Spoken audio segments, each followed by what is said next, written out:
નમસ્કાર મિત્રો।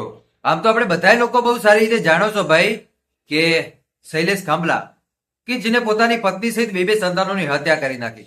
તમને બધાને ખબર છે ફોરેસ્ટ અધિકારી કે જેનું નામ આવ્યું હતું, પરંતુ આ નામ જે આવ્યું એમાં મિત્રો ફોરેસ્ટ અધિકારીની બિલકુલ જે મેડમ હતી, બેન હતી, પ્રેમિકા, એ પ્રેમિકાનો હાથ ક્યાંય નથી। જે મર્ડર થયું, ત્રણ મર્ડર કર્યા, એની અંદર ફોરેસ્ટ અધિકારી જે બેન હતા, પ્રેમિકા હતી શૈલેષ ખાંભલાની, એનો ક્યાંય હાથ નથી।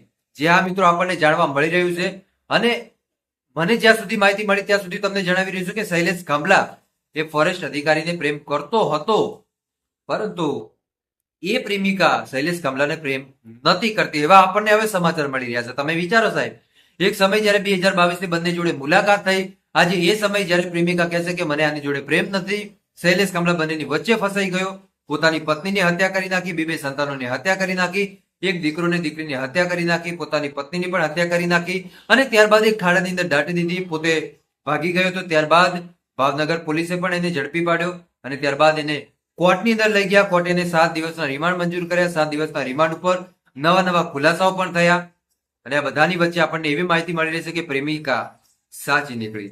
એટલે કે જે મર્ડર કર્યું ભાઈ, એ મર્ડરમાં સૌથી મોટો હાથ હોય તો એ ફોરેસ્ટ અધિકારી શૈલેષ ખાંભલાનો પોતાનો હાથ છે। શા માટે પોતાનો હાથ?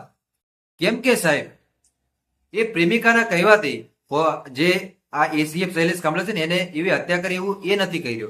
એ એમ કહે છે કે મને એની જોડે પ્રેમ હતો ને, એટલા માટે એની જોડે મારે રહેવું હતું, એના માટે મેં મારા પત્ની સહિત 2 સંતાનોની હત્યા કરી નાખી। તમે વિચારો, કોઈ માણસ કઈ રીતે ભાઈ એક પ્રેમિકા માટે, હવે એ પ્રેમિકા એમ કહે છે કે મને તો આની જોડે પ્રેમ થયો જ નથી અને ખબર નહીં કે આને શું થઈ ગયું, આટલો ગાંડો કઈ રીતે થઈ ગયો મને પોતાને ખબર નથી।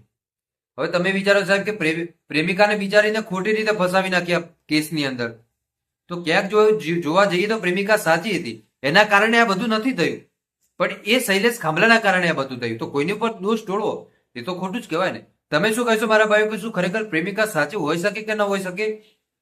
કમેન્ટ કરીને જરૂર બતાવજો। બાકી મળીશું આપણે નવા વિડીયોમાં નવા ટોપિક સાથે। ત્યાં સુધી બધાને જય માતાજી, જય દ્વારકાધીશ। આગળ પણ આવવાનો સપોર્ટ કરતા રહેજો। ધન્યવાદ।